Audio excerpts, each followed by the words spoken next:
చాలామంది ముస్లిం సహోదరులు నన్ను ఈ విధంగా ప్రశ్నిస్తూ నాటి నుండి నేటి వరకు ప్రస్తుతం ఇప్పటి వరకు కూడా మరి కొంతమంది డబ్బులకి ఇతడు అమ్ముడు పడిపోయాడు, ఎక్కడో దావూద్ ఇబ్రహీం లాగా వేరే దేశంలోనో లేక జాకిర్ నాయిక్ లాగా ఏదో దేశంలోకి వెళ్ళి నేను తలదాచుకోలేదు. కానీ అటు గోమూత్రంలో చాలా ప్రాముఖ్యత ఉంది, విశేషం ఉంది, చాలా ఆరోగ్యం ఉంది. గోమూత్రం ప్రతి పూట తాగితే ఎంత మంచిది.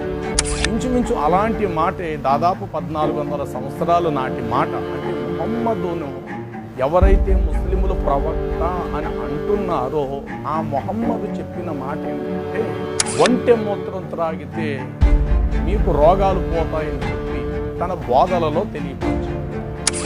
ముహమ్మదు ప్రవక్త పలికినటువంటి మహితోక్తులు అదేమిటంటే చూడండి ఒక్కసారి. ఆ తరువాత వారికి ఇక్కడ అనగా మదీనాలో ఉన్న వాతావరణం వారికి అనుకూలించాలి. ఇప్పుడు నీవే మమ్మల్ని బాగు చేయాలి, ఇస్లాం మతాన్ని ఇచ్చింది నీవే కాబట్టి మేము స్వీకరించాము కనుక ఈ రోగం పోయేటువంటి మార్గం కూడా మీరే మాకు తెలియపరచాలి అని ఆయన చెప్పిన మాట ఏంటే మీరు ఉన్న పాటున మా పశువుల కాపరి దగ్గరికి వెళ్ళండి అంటే. ఇక్కడ నాకు ఎదురైన సందేహం ఏమిటంటే వాస్తవానికి బైబిల్ గ్రంథములో ఉన్న ప్రవక్తలలో మొహమ్మద్ కూడా ఒక ప్రవక్తను అందామంటే ఇక్కడ 100కి 99% కాదు, 100కి 110%, 100కి 110% బైబిల్లో ఉన్న ఏ ప్రవక్తతో కూడా మొహమ్మదును ప్రవక్తగా అని అనటానికి వీలు లేక బైబిల్ చెప్తున్నట్టు అబద్ధ ప్రవక్తలలో మొహమ్మద్ కూడా ఒక అబద్ధ ప్రవక్తే అని అందామా?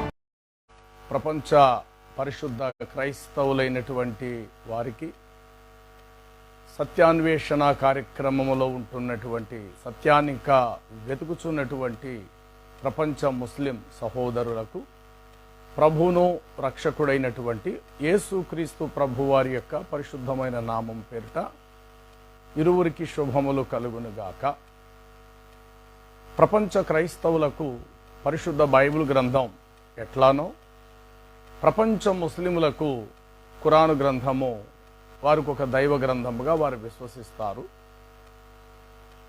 నేను ఒక ముస్లిమును ఒకప్పుడు అనగా మొహమ్మద్ ప్రవక్త యొక్క అనుచరునిగా ఆయన మార్గములో నడుస్తూ నమాజు చేసుకునేటువంటి విషయంలో ఆసక్తిపరుడుగా ఉంటూ ఇస్లాం మతపరమైనటువంటి భక్తి మార్గములో నా కుటుంబంతో నేను కూడా ముందుకు సాగేటువంటి వ్యక్తిని.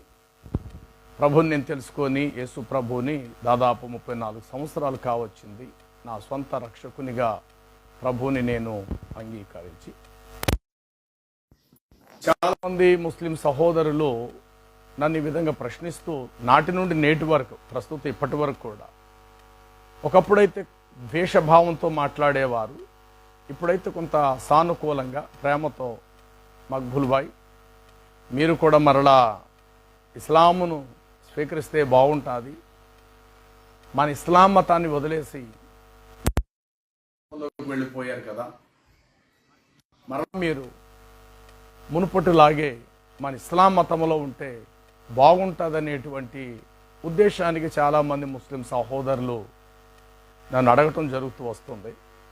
కొంతమందికి నేనంటే అంతగా తెలియలేనటువంటి వారు యూట్యూబ్లో నేను అందించినటువంటి ఖురాన్ మరియు బైబిల్ ఈ 2 గ్రంథాలపై ఇప్పటికే చాలా విషయాలను విశేషముగా తెలుగు ప్రజలకు అందించడం జరిగింది. వాటిని చూసేటువంటి వారు కొంతమంది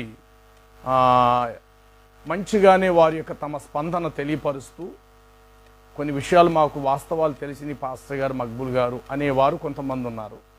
మరి కొంతమంది డబ్బులకి ఇతడు అమ్ముడు పడిపోయాడు, లేకపోతే స్త్రీల కొరకు ఇతడు ఇస్లాం మతంలోకి వెళ్ళిపోయాడు, డబ్బు ఇచ్చేస్తే ఎటు ఏ మతంలో కన్నా వీళ్ళు మారిపోతారు అనంటూ కొంత వల్గర్గా అందులో ఒక సహోదరుడు ఆయన పేరు బద్రి అనుకుంటా మధ్యకాలంలో కొన్ని మెసేజ్లు తను పెడుతూ ఇతడు బిళ్ళ కోసం మతం మార్చుకున్నాడు డబ్బు కోసం అన్నట్టు కొంత దుర్భాషగా అంటే తెలియలేనటువంటి అజ్ఞానంగా సహోదరుడు మాట్లాడడం జరిగింది.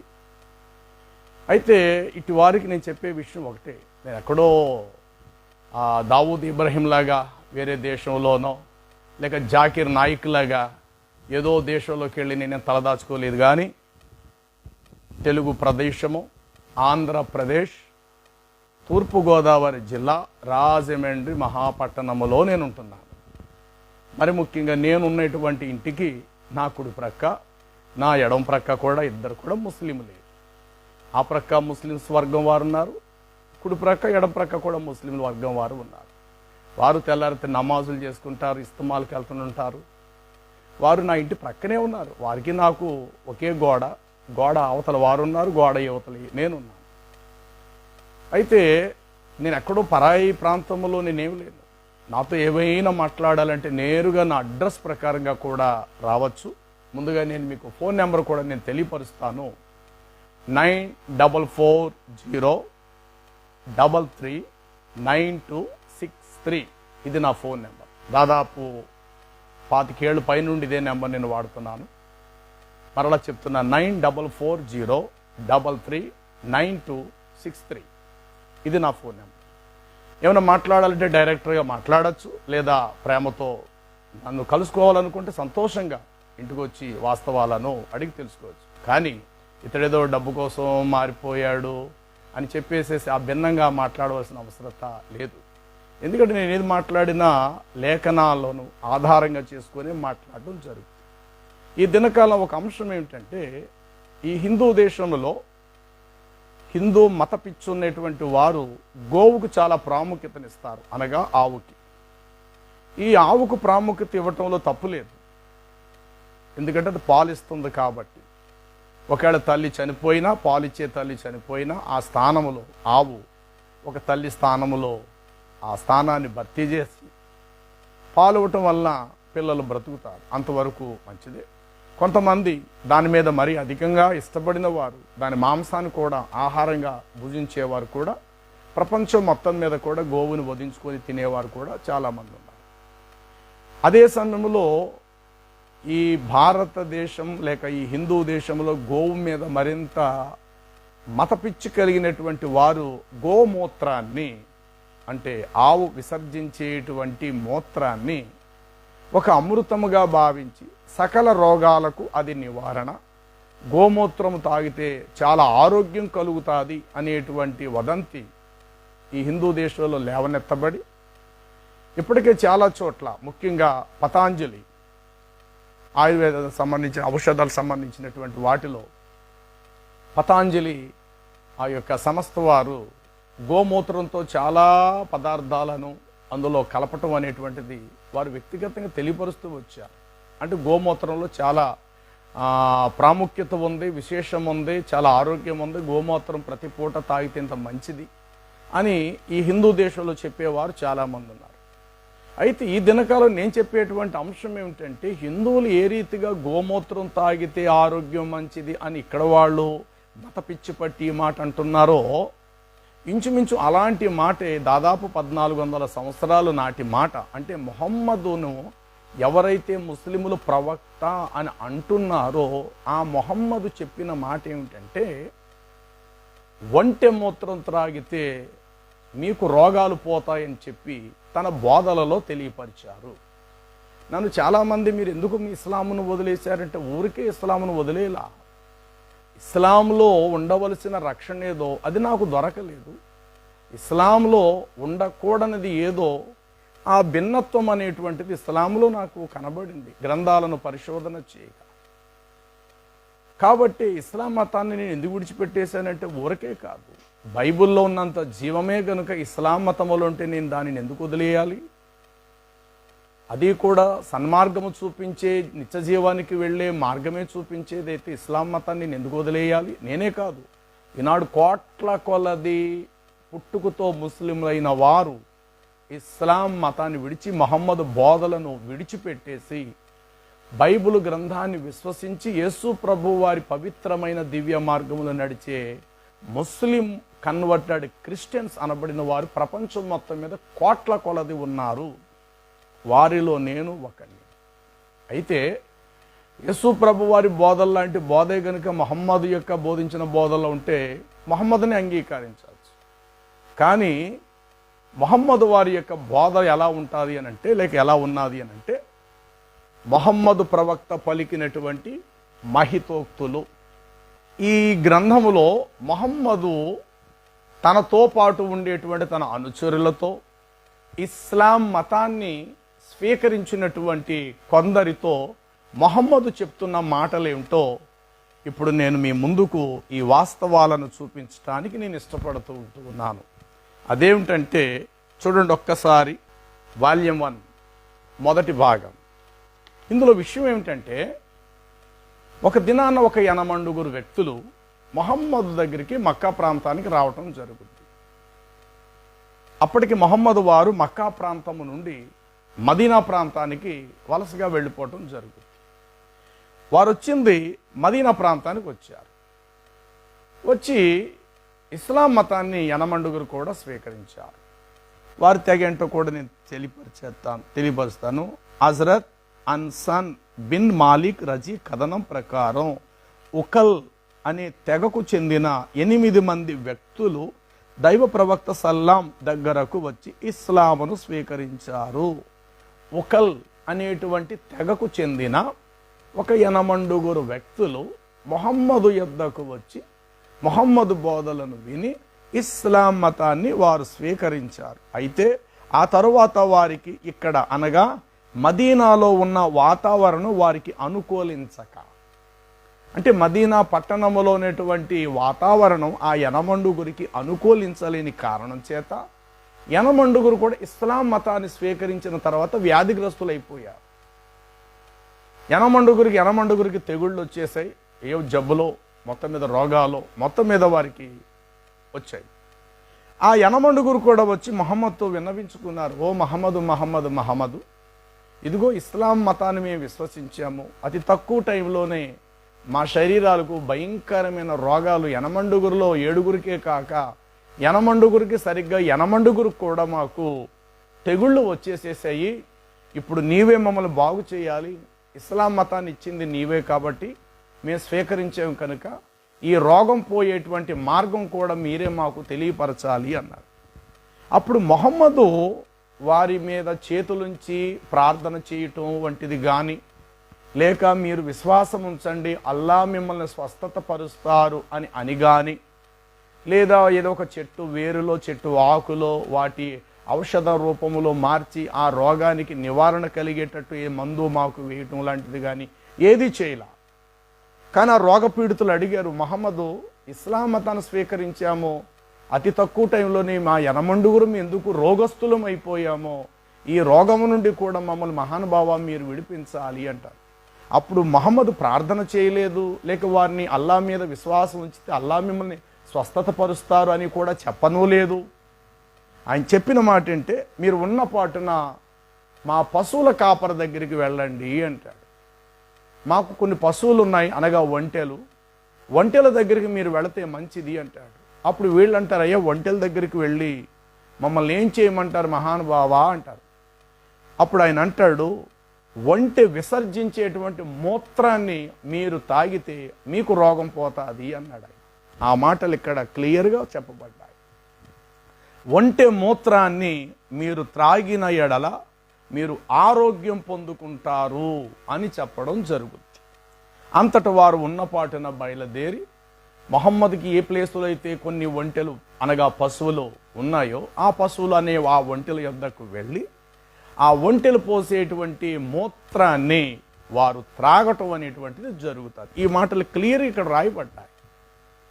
వారు ఎప్పుడైతే త్రాగారో క్రమంగా వారు వ్యాధిగ్రస్తము నుండి వారు విడుదల పొందిరి అనేటువంటి మాట ఇక్కడ వ్రాయబడినది. వారు విడుదల పొందారు. ఇక్కడ నాకు ఎదురైన సందేహం ఏమిటంటే, వాస్తవానికి బైబిల్ గ్రంథములో ఉన్న ప్రవక్తలలో మొహమ్మదు కూడా ఒక ప్రవక్తను అందామంటే ఇక్కడ 100కి 99% కాదు, 100కి 110%, 100కి 110% బైబిల్లో ఉన్న ఏ ప్రవక్తతో కూడా మొహమ్మదును ప్రవక్తగా అని అనటానికి వీల్లేదు. అసలు ఖురానులో చెప్పబడుతూ లేకపోతే ముస్లింలు విశ్వసిస్తున్న మొహమ్మద్ అయినటువంటి ఈ ప్రవక్త అసలు సృష్టికర్త అయినటువంటి దేవుని సంబంధి కాదు. అందుకు పేతురు రాసినటువంటి 2వ పత్రిక 2వ అధ్యాయము 1వ వచనాన్ని మనం చదివితే ఈ మాట క్రీస్తు శకము తొలి శతాబ్దంలో వ్రాయబడిన ఈ క్రొత్త నిబంధన ఈ పేతురు, యాకోబు, యోహాని క్రొత్త నిబంధన అంతా కూడా వ్రాయబడింది క్రీస్తు శకం. ఇందులో 2వ పత్రిక 2వ అధ్యాయం 1వ వచనములో ఏం వ్రాయబడిందంటే, మరియు అబద్ధ ప్రవక్తలు ప్రజలలో ఉండిరి, అటువలే అబద్ధ బోధకులు కూడా మీలో ఉందురు. వీరు తమను కొనిన ప్రభువునే విసర్జించి తమకు తామే శీఘ్రముగా నాశనము కలుగు చేసుకొందురు. అంత మాత్రమే కాదా, నాశనము చేసుకొందురు. తర్వాత రహస్యముగా అభిప్రాయాలు ప్రతి మనుషులో ఉండటం సహజం. నాకు ఒక అభిప్రాయం ఉంటుంది, నీకు ఒక అభిప్రాయం ఉంటుంది. అభిప్రాయాలు ఉండటం సహజము. అభిప్రాయాలు తీర్చుకోవటం అనేటువంటిది కూడా సహజమే. నా అభిప్రాయం తీరాలి, నా అనుకున్నది తీరాలి, ఒక అభిప్రాయం ఉంది. కానీ అభిప్రాయాలలో భిన్నమైనటువంటి అభిప్రాయాలు అబద్ధ ప్రవక్తలు బోధిస్తారు అని పరిశుద్ధ బైబిల్ గ్రంథము బోధిస్తుంది. మరి బైబిల్ గ్రంథం ప్రకారము బైబిల్ తర్వాత వచ్చినటువంటి ఈ ముహమ్మద్ గారిని బైబిల్ గ్రంథములో ఉన్న దైవ ప్రవక్తలతో సమానమైన ప్రవక్తగా అని అందామా, లేక బైబిల్ చెప్తున్నట్టు అబద్ధ ప్రవక్తలలో ముహమ్మద్ కూడా ఒక అబద్ధ ప్రవక్తే అని అందామా? ఎందుకంటే ఇది నా డౌట్ కాదు, లేకపోతే నా సందేహం కాదు. ప్రపంచంలో అనేకుల మనసులో ఉన్న ఉద్దేశమే నేను చెప్తున్నాను. అదేమిటంటే, రోగపీడితులైన వారు మహానుభావ, ఇస్లాం మతాన్ని స్వీకరించాము, ఈ మదీనా పట్టణంలో మేము రోగస్తులమయ్యాము, ఈ రోగం పోయేటట్లు మా కోసం మీరు ప్రార్థన ఏమైనా చేయండి, లేక అల్లాను మీరు అడిగి మమ్మల్ని స్వస్థపరచండి అన్నట్టు వారు మాట్లాడారు.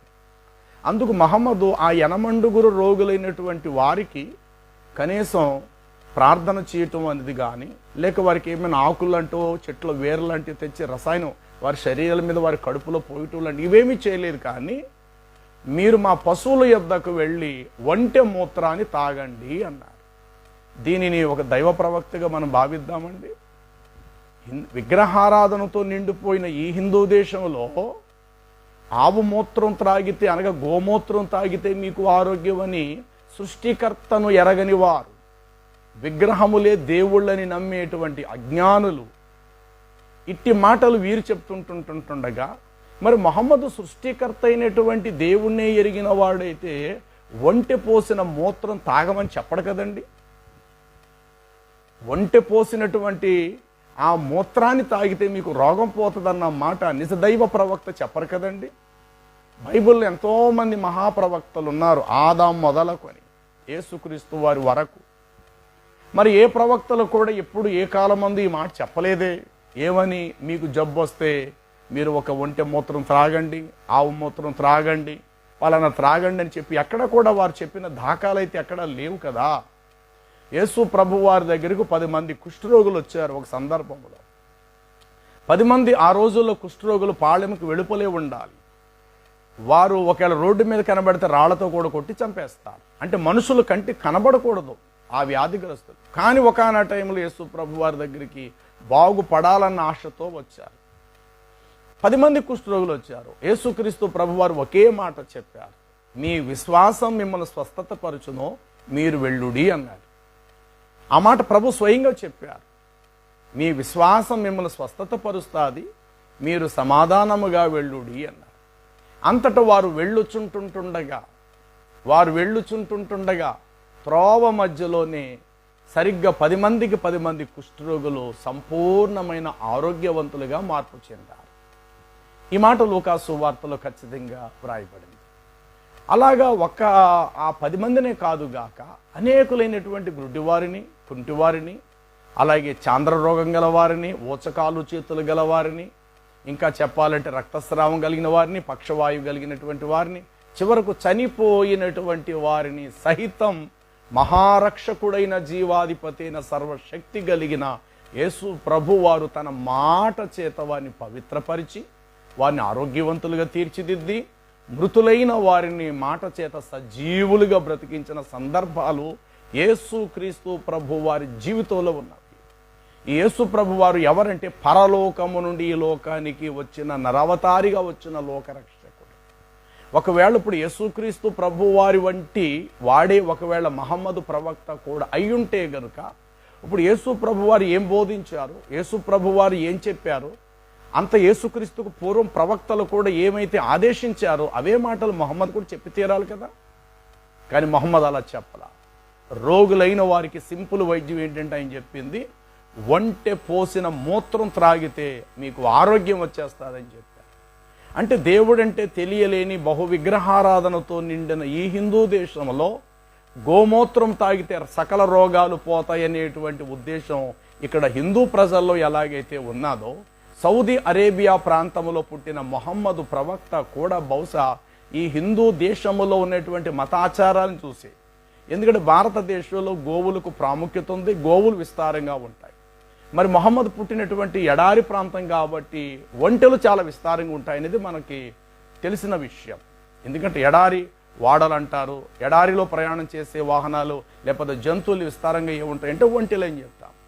ఆ కారణం చేత ఒకవేళ మొహమ్మద్ హిందూ దేశంలో గోవుకు ప్రాముఖ్యత ఇచ్చారు కనుక, ఇదిగో నేను పుట్టిన ఈ అరబ్ దేశంలో ఒంటెలు ఎక్కువగా ఉన్నాయి కాబట్టి ఒంటికి ప్రాముఖ్యత ఇద్దాం అని తన సొంత బుద్ధితో సొంత ఆలోచనతో ఆయన అలా అనుకొని ఒంటె మూత్రం త్రాగితే మీరు స్వస్థత పరచబడతారు అన్నాడు. అయితే అక్కడ మాటల్లో ఏమని రాయబడిందంటే వారు అనారోగ్యము నుండి విడుదల పొందిరి అని రాయబడింది.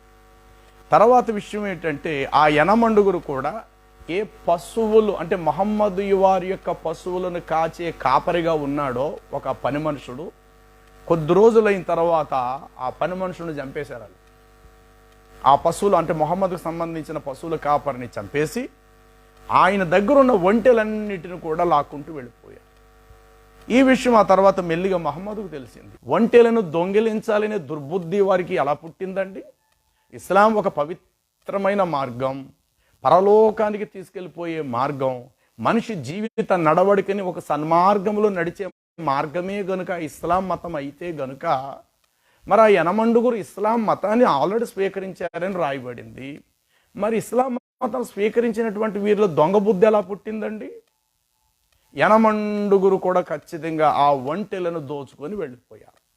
వారు వెళ్ళిపోతుంటే వెనకాతల మొహమ్మద్ కొంతమంది అనుసరుల బృందంతో, సైనికుల లేకపోతే తన చేతి కింద ఉండేటువంటి ఆ అనుచరులతో బృందంతో కలిసి వాళ్ళకి ఎదురెళ్ళి ఉన్న పాటున వారిని కొట్టి వారిని గాయపరచి ఆ యనమండుగురు మనుషులను సంఖ్యలు వేసి తిరిగి మదీనా పట్టణానికి తీసుకురావటం, అలాగే ఒంటెలను తిరిగి వెనక్కి తెచ్చుకోవటం జరుగుద్ది. తీసుకొచ్చినటువంటి వారిని ఏం చేశారంటే ఇక్కడ మొహమ్మద్ భయంకరంగా హింసించి కళ్ళల్లో సూదులు పెట్టి పొడిచానని రాయబడింది. ఇక్కడ కాళ్ళు చేతులు నరికేశారట. కత్తులతో వారి దేహములను చీల్చి మొహమ్మద్ స్వయంగా దగ్గరుండి వారి కళ్ళల్లో సూదులట్టి పొడిచి చచ్చిపోయే వరకు వారిని ఎండలో అలాగే వదిలేమని చెప్పారట. మొహమ్మద్ వారు చేసిన బోధ ఇది. అంతకుముందే ఇస్లాం మతాన్ని స్వీకరించారా యనమండుగురు, దొంగలుగా మారారు, ఒంటెలను దోచుకున్నారు, బంధించి తిరిగి వారిని వెనక్కి తీసుకొచ్చారు. యనమండుగును కూడా కాళ్ళు చేతులు నరికేసి కళ్ళల్లో మరి ముఖ్యంగా సూదులతో పొడిచి చనిపోయే వరకు వారిని ఎండలోనే వదిలివేసిరి అని ఈ గ్రంథములో స్వయంగా వ్రాయబడింది. దయచేసి ఎవరైనా మెసేజ్లు పెట్టేటప్పుడు లేక మాట్లాడాలని అనుకునేటప్పుడు గ్రంథం టు గ్రంథం, ఫేస్ టు ఫేస్ వచ్చి మాట్లాడితే అది మీకు గౌరవంగా ఉంటుంది. అంతే తప్ప ఏదో చేతిలో సెల్ ఫోన్ ఉంది కాబట్టి ఏదో మెసేజ్లు పెట్టేస్తే పెద్ద వీరుణ్ణి సూర్యుడిని అనిపించుకుందామంటే సమాజం ఏమి నిద్రపోతూ లేదు. నేను మాట్లాడే ప్రతిదీ గ్రంథాన్ని ఆధారంగా తీసుకొని మాట్లాడుతున్నాను. మొహమ్మదు దగ్గరకు వచ్చి యనమండుగురు ఇస్లామును స్వీకరించి దొంగలుగా మారారనేది ఇక్కడ కనబడుతుంది. ఇస్లాం మతం అంగీకరించారు, దొంగలుగా మారారు, ఒంటిలను దోచుకొని వెళ్ళారు. వారికి బోధించినటువంటి బోధ ఏమిటంటే ఒంటె మూత్రం తాగితే మీకు రోగం పోద్దన్నాడు. బహుశా వీళ్ళకి రోగము ఆ తర్వాత నిజంగా పోయిందో లేక రోగం అధికంగా ఎక్కువయిందో తెలియదు, కానీ ఆ పశువుల కాపరిని అయితే చంపేశారు ఈ యనమండుగురు కూడా. మరి ఎందుకు అంత కోపం కలిగింది యనమండుగురికి? అంటే బాగుపడలేదనా, లేక తెగులు ఒంటె మూత్రం తాగితే ఇంకా అధికమైపోయిందనా? చాలా సందేహాలు మనకు ఎదురవుతాయి. ఆ పశువుల కాపరిని చంపేసి ఈ యనమండుగురు ఆ ఒంటెలను దొంగిలించుకొని దోచుకొని వెళ్ళిపోయారు. ఈ విషయం మొహమ్మద్కి తెలిసినప్పుడు తన బృందంతో కలిసి కత్తులు పట్టుకొని వెళ్ళి ఆ యనమండుగురిని సంఖ్యలేసి బంధించి వెనక్కి తీసుకొని వచ్చి చనిపోయే వరకు కళ్ళల్లో సూదులతో పొడిచి దేహమంతా కత్తులతో చీల్చి ఎండలో వారిని అలాగ వదిలేయటాన్ని బట్టి ఆ ఎడారిలో ఆ ఎండలో దప్పిక చేత శరీరం అంతా రక్తసిక్తమైపోయి రక్తాలు కారుతూ ఆ యనమండుగురు మహమ్మదు కళ్ళ ముందే యనమండుగురు చచ్చిపోయారు. ఏమంటే ఇట్టి పనులు చేసేటువంటి ఇతనిని సృష్టికర్త అయినటువంటి దేవుని ప్రవక్తల జాబితాల్లో చేర్చటం అసలు ఎంతవరకు సబు అండి? ఈనాడు చాలామంది తెలుగు ముస్లింలు అనుకుంటున్నారు ఇస్లాం మతము దేవుని యొద్దకు పోయే మార్గమని, మొహమ్మదు యొక్క బోధలు ప్రపంచానికి ఆదర్శమైన బోధలను. ఏమిటండి ఆదర్శము? జబ్బుతో ఉన్నవాడికి ఒంటె వచ్చుతామని చెప్పటం మొహమ్మదు యొక్క బోధ ఆదర్శ బోధ అని అందామా? సరే, ఒకవేళ మొహమ్మదు చెప్పిందే వాస్తవం అయితే మరి ఈరోజు ప్రపంచంలో చాలామంది ముస్లింలు ఉన్నారు కదా, మరి మీకు రోగాలు వచ్చినప్పుడు మీ మొహమ్మదు చెప్పినట్లు గోమూత్రం హిందువులు ఎలాగైతే తాగుతూ ఉన్నారో ఆ రీతిగానే ఒంటె మూత్రము కూడా ముస్లింలైన మీరు త్రాగవచ్చు కదా. ఇది నా మాట కాదు, ఎందుకంటే మొహమ్మద్ చెప్పారు మీకు రోగం పోవాలి అని అంటే ఒంటె మూత్రం త్రాగండి అన్నారు ఆయన. యేసు ప్రభు వారు ఎక్కడ కూడా ఇలాంటి ఆగతాయితనం మాటలు కానీ చిల్లిగా చిలిపిగా హేళనగా అవహేళనగా యేసు ప్రభు వారి బోధలు ఎక్కడా కూడా లేదు. నీ పాపములు క్షమించబడినవి, నువ్వు లేచి నీ పరుపెత్తుకు వెళ్ళని ప్రభువు చెప్పారు. కుమారి నీ విశ్వాసము గొప్పది అని చెప్పగా రోగులు ఎంతోమంది స్వస్థత పరచబడ్డారు. కానీ యేసు ప్రభు వారి మాటలు ఎక్కడ మాయ మాటలు కానీ మనుషులను భ్రమపరిచే విధముగా ఏదో కొత్త బోధ చేయాలనేటువంటిది కానీ ఆయన బోధల్లో ఆయన మాటలు ఎక్కడ కూడా ఆ తీరు ఎక్కడ కూడా కనపడలేదు. నన్ను చాలామంది అడిగారు మీరు ఎందుకు ఇస్లాం విడిచిపెట్టేశారంటే ఇందుకే నేను ఇస్లాం విడిచిపెట్టేశా. ఇప్పుడు ఇస్లాంలో ఉండి మొహమ్మద్ బోధలను విశ్వసించడానికి ఏమున్నాయి మొహమ్మద్ బోధలో? అంటే రోగం వచ్చిన వాడికి ఒంటే మూత్రం తాగితే జబ్బు తగ్గిపోద్దని చెప్పడం దైవ బోధ అందామండి? ఇది సృష్టికర్త అయినటువంటి దేవుడు మొహమ్మద్ చెప్పాడు అందామా దీన్ని? ఇప్పుడు మొహమ్మద్ని అడుగుదాం, మొహమ్మద్ వారు మీరు ఒంటె మూత్రం తాగమని రోగులకు మీరు చెప్పారు కదా, ఈ బోధ మీద మీరు అనుసరించి అల్లా మీకు చెప్పాడంటే మొహమ్మద్ వారు తప్పించుకోవడానికి ఈ మాట చెప్తారు ఖచ్చితంగా. అల్లా శుభానాతాలా, అల్లాయే నాకు చెప్పారు అని. ఇప్పుడు అల్లాను బైబిల్ గ్రంథంలో యెహోవా దేవుడితో పోలుద్దారండి పోని. అంటే ఇదే మాట ఒకవేళ మొహమ్మదుకు అల్లాయే చెప్పుంటే గనుక ఏమని, ఓ మహమ్మదు రోగులైన వారు నీ దగ్గరకు వస్తే వారిని ఒంటె మూత్రం తాగితే రోగాలు పోతాయని నువ్వు చెప్పు ఓ మహమ్మదు అని ఒకవేళ అల్లాయే గనుక మొహమ్మదుకు చెప్పుంటే గనుక ఇప్పుడు ఈ అల్లా అనబడిన ఇతన్నే సృష్టికర్త బైబిల్లోని అతి పవిత్రుడైనటువంటి పరిశుద్ధుడైనటువంటి మహాదేవుడైనటువంటి యెహోవా దేవునితో అల్లాని కనీసం 100లో 1% పోలుద్దామండి? అవకాశాలు ఎక్కడా లేవు. ఎందుకంటే మొహమ్మద్కి ఒకవేళ స్వయంగా అల్లాయే ఒంటె మూత్రం తాగితే రోగాలు పోతాయని అల్లా చెప్పుంటే గనుక అసలు అల్లా ఎంత మాత్రం బైబిల్లో ఉన్న దేవుడితో సమానం కాడు అని తేలిపోతుంది. రెండవది, ఒకవేళ మహమ్మదులోని ఆ స్వంత బుద్ధి పుట్టి తానేదో గొప్ప వ్యక్తిని అని అనిపించుకోవటానికి, ఏదో ఎవరు చేయలేంది నేనే చేసేసానని చెప్పుకోవడానికి, తన ప్రదర్శన ప్రపంచానికి చూపించుకోవాలనే ప్రయత్నంలో ఒంటె మూత్రం త్రాగమని ఒకవేళ మొహమ్మదే గనుక స్వంత బుద్ధే గనుక అయి ఉంటే గనుక అసలు మొహమ్మదును బైబిల్ గ్రంథంలో ఉన్న ఏ ప్రవక్తతో కూడా మొహమ్మద్ అసలు పోల్చడానికి వీల్లేదు. అసలు మొహమ్మదును ప్రవక్త అని అనటానికి కూడా అర్హుడు కాడు. ఇక్కడ గతంలో కర్నూలులో ఒక డిబేట్ జరిగింది. చాలామంది ముస్లిమ్స్ వచ్చారు, తల ఉంచుకొని వెళ్ళిపోయారు తలదించుకొని. కారణం ఏంటంటే బైబిల్ గ్రంథం ప్రకారం ఒంటె మాంసము తినకూడదు, అది హేయమైన అని ప్రభు చెప్పారు. కానీ మొహమ్మద్ తన జీవితంలో ఒంటె మాంసాన్ని తిన్నారు. బహుశా ఒంటి మాంసం తినగా తినగా తినగా ఒంటి మీద మరి అధికమైన ప్రేమ పుట్టిందో ఏంటో ఆయనకి. చివరికి రోగుల్ని కూడా ఒంటె మూత్రం త్రాగమని చెప్పారు. ఒక సందర్భంలో మొహమ్మద్ వారు ఒక ప్రాంతంలోంచి వెళుతున్నారు. ఆయనక శిష్యు బృందం ప్రయాణం చేస్తుంది. వెళుతుంటుండగా 2 సమాధులు, ఆ దారికి కుడి ప్రక్కన ఒకటి ఎడం ప్రక్కన ఒకటి 2 సమాధులు ఉన్నాయి. మరి ఆ సమాధుల దగ్గరికి వచ్చిన తర్వాత ఈయనకి ఏమనిపించిందో ఏమిటో కానీ సమాధుల్లోట కొట్లాడుకుంటున్నారట. ఆ సమాధిలో గొడవ, ఈ సమాధిలో కూడా గొడవ, ఆ సమాధిలో కేకలు, ఈ సమాధిలో కేకలు, ఆ సమాధిలో ఇబ్బంది, ఈ సమాధిలో కూడా ఇబ్బంది, కేకలు రంకెలేస్తున్నారు. అక్కడ మొహమ్మద్ ఆగిపోయారు.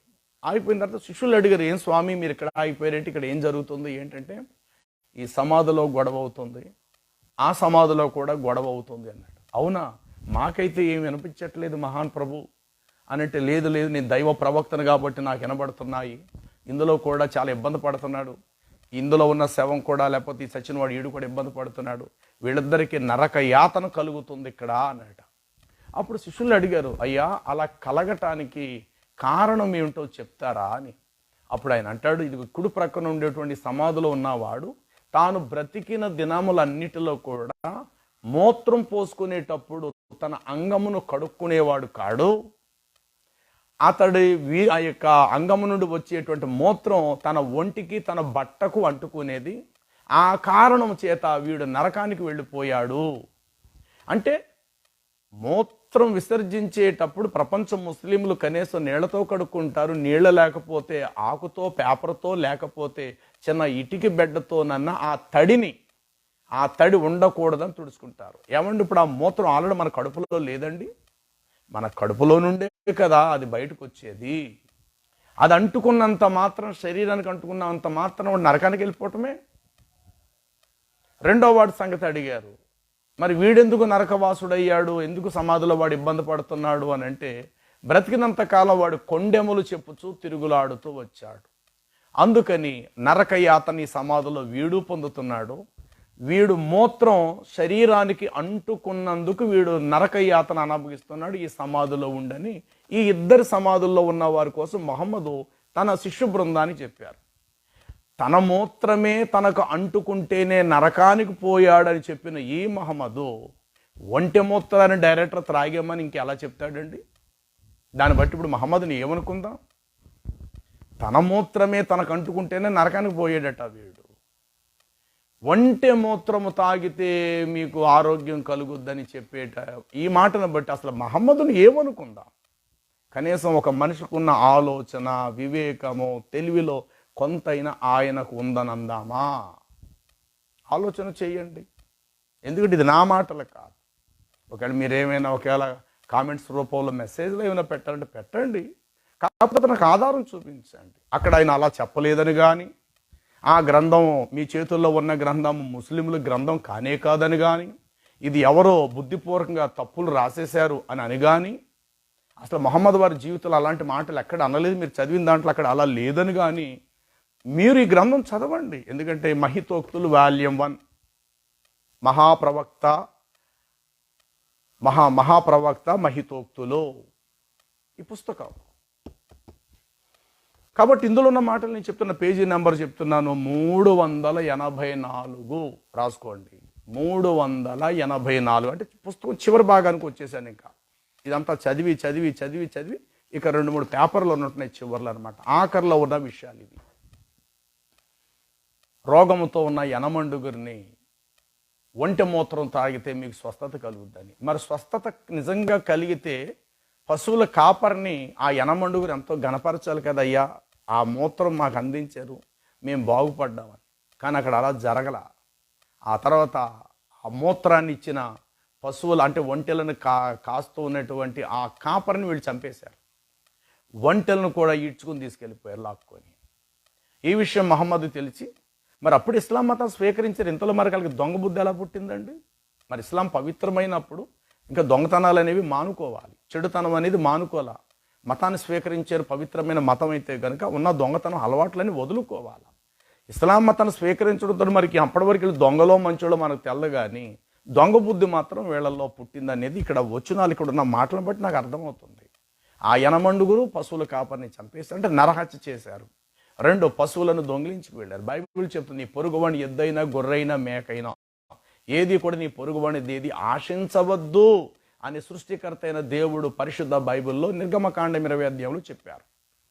అంటే నిన్నటి వరకు దొంగతనం చేసే బుద్ధి ఉండొచ్చు, చెడు పనులు చేసే బుద్ధి ఉండొచ్చు, కానీ ఒక సత్య మార్గంలోకి వెళ్ళాము అన్నప్పుడు ఆ అసత్యమైనటువంటి గత జీవితాన్ని వదిలేసుకోవాలి. కానీ మొదటి వీళ్ళ జీవితాలు ఏంటి ఇక్కడ చెప్పబడలేదు. కానీ ఇస్లాం మతాన్ని స్వీకరించిన తర్వాత మాత్రం దొంగలుగా మారారు, నరహంతకునిగా మారారు, పశువుల కాపరిని చంపేశారు, ఒంటెలను దోచుకొని వెళ్ళిపోయారు. ఆ తర్వాత మహమ్మద్ వెళ్ళి వాళ్ళని వెనక్కి తీసుకురావటం, ఈ యనమండుగురి కాళ్ళు చేతులు నరికేయటం, కళ్ళల్లో సూదులతో పొడవటము, ఎండలో వారిని వదిలేయటం, ఆ ఎండలో వారు మాడి ఎండల్లో చచ్చిపోవటం జరిగింది.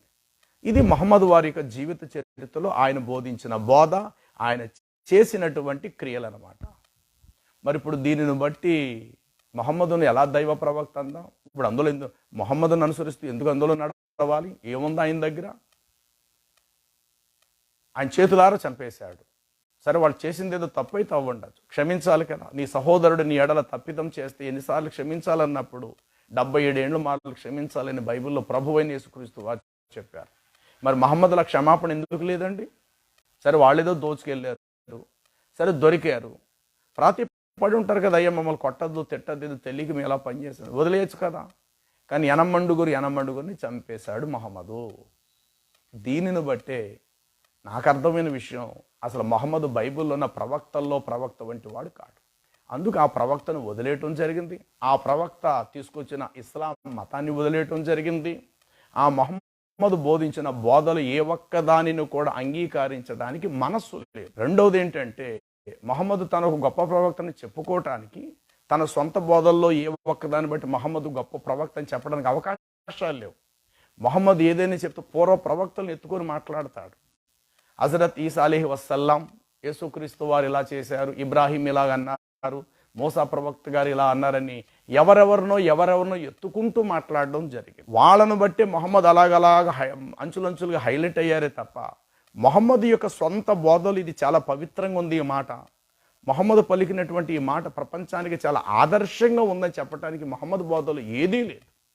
ఆనాడు ఇబ్రాహీం ఇలా అన్నారు, ఆనాడు మూసా అలైహి వసల్లం ఇలాగన్నారు, హజరత్ ఈసా అలైహిస్సలాం ఇలాగన్నారు, యాహియా ఇలా అన్నారు, అయ్యూబ్ ఇలాగన్నారు అని వారు ఎవరెవరినో ప్రవక్తలు ఆడ మాటలనే ఎత్తు చెప్తూ వచ్చారే తప్ప మహమ్మద్ తన జీవితంలో చెప్పవలసినటువంటి వాస్తవాలను మహమ్మద్ జీవితంలో ఒక వ్యక్తికి కావాల్సిన పరిపూర్ణమైన మాట, ఒక పాపము నుండి విడుదల పొంది, ఒక అపవిత్రత నుండి విడుదల పొంది, ఒక అసత్యాన్ని విడిచిపెట్టి ఒక పవిత్రమైన సన్మార్గములో వెళ్ళే బోధ అయితే మహమ్మద్ బోధలో ఎక్కడా లేదు. అందుకే ఈనాడు నేనే కాదు, నాతో పాటు అనేకులు మహమ్మదును ప్రవక్త కారు అంటే బైబిల్లో ఉన్న ప్రవక్తల వంటి వారు ఆయన కారు. ముస్లింలకు ప్రవక్త అయితే అయి ఉండొచ్చు.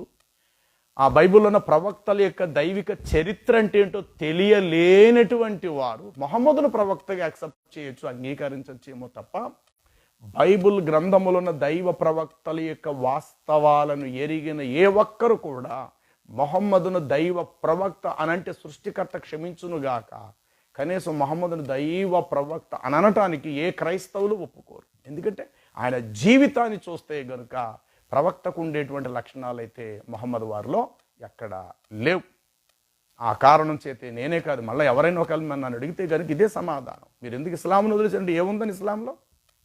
మీరు ఎందుకు మహమ్మదును అంగీకరించండి? ఏముంది మహమ్మదులో?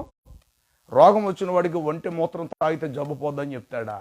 ఇదండి ఒక దైవ ప్రవక్త సమాజానికి ఆదర్శంగా చెప్పవలసినటువంటి మాట. ఎవరో ఒక వ్యక్తి తన మూత్రం విసర్జించినప్పుడు కొంచెం ఆ యొక్క మూత్రం ఒంటి మీద పడినందుకు నరకానికి వెళ్ళిపోయాడా? కొంతమందికి చేతులు ఉండవు, శుభ్రత కూడా ఉండదు, కానీ అంతరంగం మంచిదై ఉండొచ్చు. వారి దేహం అంతా మలినంతో ఉండొచ్చు, ఏ మురికి కాలువ దగ్గరే ఉంటాడు, కానీ అంతరంగం మాత్రం ఏకదేవుడిని ఆరాధించి మనసు మంచిదై ఉండొచ్చు. వాడు చచ్చిపోతే వాడు నరకానికి దోసేస్తాడు ఆ దేవుడు? చేతులు ఇవ్వలేంది ఆయనే కదా, చేతులు పనిచేయలేకుండా ఉన్నాయి వాడికి, మలం వెళ్ళినా మూత్రం వెళ్ళినా కడుక్కోలేని స్థితిలో ఉన్నాడు అంటే ఇప్పుడు ఈడు కూడా నరకానికి వెళ్ళిపోవాల్సిందేనా? కాస్త ఆలోచించాలి కదండి. ఇప్పుడు మన మూత్రమే మన కడుపు లోపల ఉంది, మన మలమే మన కడుపులో ఉంది, అప్పుడు మన కడుపు అంతా కూడా అపవిత్రమైంది కాదా? అది శరీరం మాంసము నరములతో కండరాలతో నిండినటువంటి శరీరం కాదా మంది? లోపల నుండి వచ్చేటువంటి కాస్త నీరుడు చొక్క ఆ మూత్రము బట్టకో ఒంటికో తగిలినందుకు వాడు నరకములో అనేక సమాధిలో వాడు యాతన పడుతున్నాడండి. అసలు చచ్చిపోయిన తర్వాత సమాధిలో ఇంకా ఏం ఊపిరి ఉంటుందండి? సమాధిలో వాడికి కేకలేయటానికి కనీసం జ్ఞానం ఉండాలి కదండి మాట చెప్పడానికి. ఆయన శిష్యులు అడిగారు, ఏంటి మహానుభావ మీరు ఇక్కడ ఉన్నారు ఏంటంటే, ఇక్కడ ఇదిగో 2 సమాధులు కనబడుతున్నాయి, వారిద్దరు కూడా కేకలేస్తున్నారు, అందులో ఒకడేమో మూత్రానికి వెళ్ళినప్పుడు వాడు కడుక్కోలేదు, అందుకు వాడు నరకయాతన అనుభవిస్తున్నాడని ఒకటి కోసం చెప్పాడు. తర్వాత ఏమో ఇదిగో వీడైతే బతికినంత కాలం కూడా కొండెములు చెప్తూ వాడు తిరుగుతూ వచ్చాడు కాబట్టి వీడు కూడా నరకానికి వెళ్ళిపోయాడు అనేటువంటి విషయాన్ని 77 ఈ మాటల్లో ఇక్కడ మొహమ్మదు తెలియపరచటం జరిగిందనమాట. చూడండి, ఇక్కడ ఈ మాట చూపిస్తాను చూడండి. రజీ కథనం ప్రకారం దైవ ప్రవక్త స్థలం ఓసారి 2 సమాధులు, రెండవ వ్యక్తి సాడీలు చెబుతూ తిరుగుతుండేటువంటి వాడు చేశాడు. తర్వాత ఆయన ఓ పచ్చటి మట్టను తీసుకొని దానిని మధ్యకు 2గా, ఒక కొమ్మను మట్టను, పచ్చని చెట్టుకున్న మట్టను 2గా చీల్చి 2 భాగాలుగా చేశాడు. ఆ రెండిటిని ఒకటి ఈ సమాధికి పై, మరొకటి ఆ సమాధిపై రెండిటిని ఉంచారు. అప్పుడు అడిగారట, ఈ 2 ఒకే చెట్టు మట్టను 2గా చీల్చి పచ్చని కొమ్మను ఈ సమాధి మీద ఎందుకు పెట్టారు స్వామి, ఈ సమాధి మీద ఎందుకు పెట్టారు శిష్యులు అడిగారట పాపాయి. అప్పుడు ఆయన అంటున్నారట, ఇప్పటి వరకు శిక్ష పొందుతున్నటువంటి వీళ్ళు కనీసం ఈ పచ్చని కొమ్మ ఎండిపోయే వరకు శిక్ష ఆగుతుంది, కానీ శాశ్వతమైన శిక్ష నివారణ కాదు. ఇక్కడ ఈ కొమ్మ ఎండిపోయి చూస్తే వాడు నిద్రపోతున్న శవంలాగే ఉంటాడు తప్ప వాడికి ఇబ్బంది ఏంటి? ఆత్మ వాళ్ళలో లేదు కదా, ఇప్పుడు ప్రాణం వాడిని విడిచిపోయింది కదా. ఇక సమాధిలో ఉండేటువంటి శవం ఎంతో మట్టి కూడా అంతే, మట్టి ఎంతో సమాధి కూడా, సమాధిలో ఉన్న శవం కూడా అంతే కదండి. సమాధిలో ఇబ్బంది పడడం ఏంటండి? ఎంత అజ్ఞానం కాకపోతే ఈ మాట. ఒకవేళ సమాధులు ఇబ్బంది పడతారంటే ఇంకెందుకు మనం సమాధుల్లో పెట్టడం, మనం సమాధులు పెట్టడం ఆఫ్ చేసేయండి. ఇంకా చచ్చిపోయిన తర్వాత వెంటనే ఆ ఫ్రిడ్జ్లోనో లేకపోతే పందిరి మంచం మీద అలా కట్టి అలా ఉంచేయండి శుభ్రంగా. ప్రతిరోజు ఆ వ్యక్తికి ఏం సేవలు అయితే చేస్తున్నారో అలాగే చేసేయండి. ఎందుకు సమాధుల వారికి ఇబ్బందులు కలుగుతాయని అంటే ఎక్కడ అజ్ఞానం అండి మాట. ఈ మాటను బట్టి ఆయన ప్రవక్త అసలు ఎలా నమ్మడానికి అవకాశం ఉంది? మొహమ్మదును దైవ ప్రవక్తని ఎలా అనగలుగుతాం అసలు? ఇలాంటి మాటలు చెప్తుంటే ఒక చెట్టుకున్న 2 కొమ్మలను 2గా చీల్చి ఒకటేమో సమాధి మీద, మరొకటి మా సమాధి మీద ఎందుకు పెట్టారు స్వామి అని శిష్యులు అడిగారట. దానికి ఆయన చెప్తున్నటువంటి లేకపోతే సమాధానం ఏంటంటే, ఈ పచ్చి కొమ్మ ఎండిపోయే వరకు సమాధుల వారికి ఇబ్బందులు ఉండవు, ఇది ఎండిపోయిన తర్వాత మళ్ళీ వారికి ఇబ్బందులు యథాప్రకారం స్టార్ట్ అవుతాయి అని చెప్పారట. ఎందుకు వారిద్దరికి అంత నరకయాతన శిక్ష వారికి ఎందుకు కలుగుతున్నదంటే, ఒకడు మూత్రం వేసుకునేటప్పుడు అజాగ్రత్తగా వేసుకోవటం వల్ల కొంత వాడు ఒంటి మీద పడిందట, దానికి వాడు నరకయాతన అనుభవిస్తున్నాడట. మరి మూత్రం ఒంటి మీద పడితేనే నరకయాతన అన్న వాడు మూత్రం త్రాగేమని ఇంకెలా చెప్పాడండి ఈయన? నేనే కాదు, అనేకులు ఖురాన్ గ్రంథాన్ని కానీ, ఇస్లాం మతాన్ని కానీ, మొహమ్మదు తీసుకొచ్చినటువంటి బోధలను కానీ, మొహమ్మదును కానీ విశ్వసించకపోవటానికి అదే కారణం. యేసుక్రీస్తు ప్రభు వారిలో ఉన్న పవిత్రత చెప్పినవాడు ప్రపంచం మొత్తానికి యేసుక్రీస్తు ప్రభు ఒక్కడే. నా యందు విశ్వాసం ఉంచువారే నిత్య జీవము గలవాడు అని ఆయన తన పవిత్ర హస్తాలతో ముట్టి రోగులైన వారిని అనేకులను స్వస్థతపరిచారు తప్ప ఒంటె మూత్రం త్రాగండి, గోమూత్రం త్రాగండి అని అలాంటి డైలాగులు యేసు ప్రభు వారు తన జీవితంలో ఎక్కడా చెప్పలేదు.